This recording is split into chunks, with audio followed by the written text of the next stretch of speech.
Hi guys, and thank you once again for giving this video a chance. If you are new to this channel, then please, before we start, can I ask that you get your fingertip ready and hit that like and subscribe button. And to my returning subscribers, thank you, and happy to see you back on here. So now let's just sit back and get into it. Today's true crime takes us to the country of Ghana, a country in West Africa which is sandwiched between Cote d'Ivoire and Togo. This is the story of an innocent 10-year-old boy who was lured and violently killed by two teenage boys for the sole purpose of sakawa. Before we continue, you may be asking, what is sakawa? Sakawa is a Ghanaian term for illegal practices which is known to combine modern internet-based fraud with African traditionalist rituals. The term or word sakawa is in fact a Hausa word which means putting aside, how to make money. Those who participate in this activity are known to manipulate others to obtain money by using internet fraud and spiritual influence.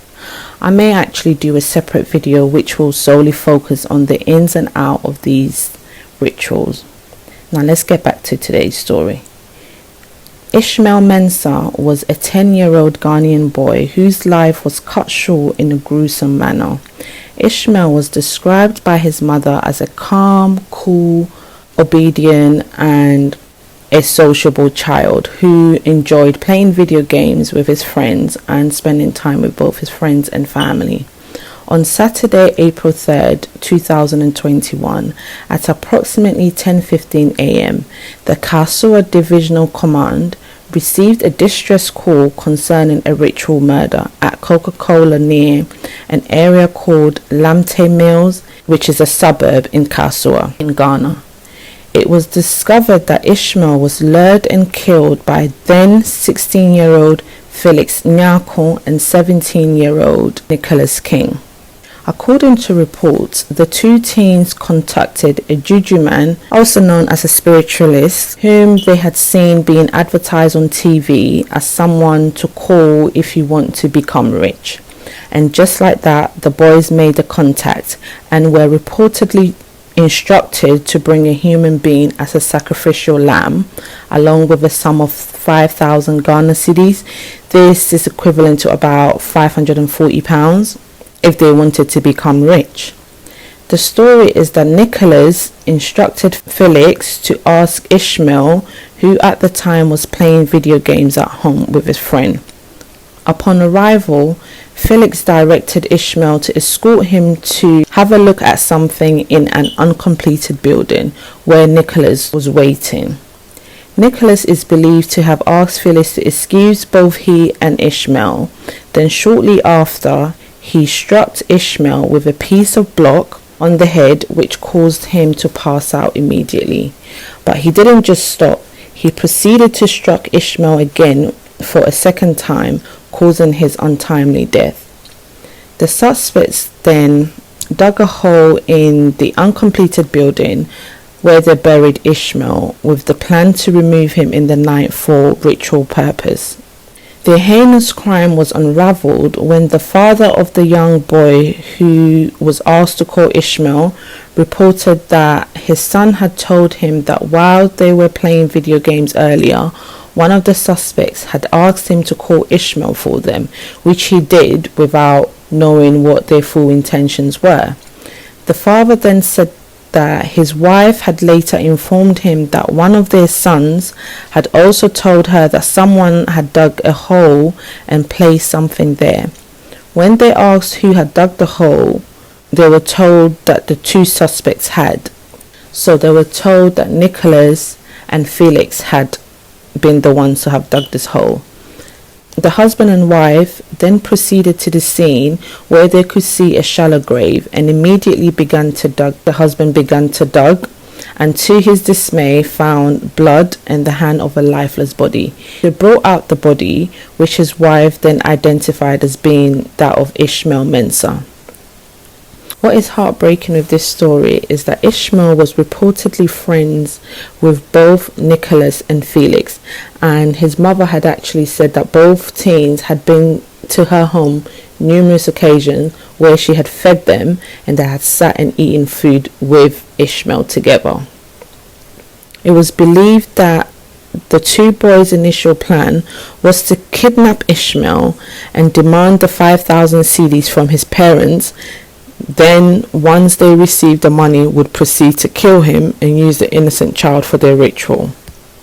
It was reported that prior to the police's arrival, that the gentleman who had discovered Ishmael's body went and approached one of the suspects to confront them, and later on was heard to be screaming and shouting out what had just happened and what the suspect had admitted to. This then caused a lot of outrage within the community. People then started approaching these boys and wanting to cause them harm in a country where people often take justice in their own hands, whether this being that there's a lack of trust in the justice system over there. You may come to your own conclusion, but this is what happened prior to the police's arrival. It was later reported that these two killers, that is what they are, killers, are unlikely to get more than 5 years imprisonment due to them being juveniles. It was said that officials could not identify the boys' actual ages and were having to rely on experts to determine their ages. From my research, it appears that they may have been in fact older than what was suggested, but with no actual evidence such as a birth certificate, it was going to be quite difficult to determine this. You may be in awe of this, but this is actually quite common in undeveloped countries. Although Ghana is slowly getting there, it is clearly nowhere near the standard of the Western world in terms of having viable documents. I mean, look at the footballer Asamoah Gyan. He claimed to be 18 when he qualified with Ghana for the 2006 FIFA World Cup games. Clearly, some amendments were made to his actual date of birth, and in my opinion, of course, he was not of that age. I think he did reduce his age, but again, that's not what this story is about. Let's get back to the actual case. So it is suspected that both Nicholas and Felix may in fact not get any more than 5 years due to them actually being juveniles. I mean, police investigations are still waiting to find out exactly what their actual ages are, but at this moment it has not come out what that outcome is, and they do remain in police custody. I mean, this is, back to my opinion, this is actually quite sad, and for me personally, I have been wondering why the spiritualist has not been called in for questioning. So it's a bit tricky, because you've got the spiritual side of things, and then you've got the actual law, which is supposed to uphold people to whatever events they get involved in. Whether there's a fear of spiritual consequences, whatever that may be, but from my research, nothing seemed to have been reported about the spiritualists who demanded that these children brought them body parts so that they can go through with the ritual. Again, this is something very common in such countries where people divulge in the dark side of the world and are desperate to make money, so they get involved in all sort of things, and often these sort of dark sadistic demands are requested. And it is quite sad to hear that children as young as 16 and 17 are so desperate to make easy money that they will actually succumb to such crime. And how they sleep at night, I have no idea. The thought that you could lure a 10-year-old child to a building which is pretty isolated, to lure this young boy into this building, knowing what you are about to do to him, knowing that you go into his home where his parents have fed you, knowing that these are people that have been good to you, not once, not twice, but on numerous occasions.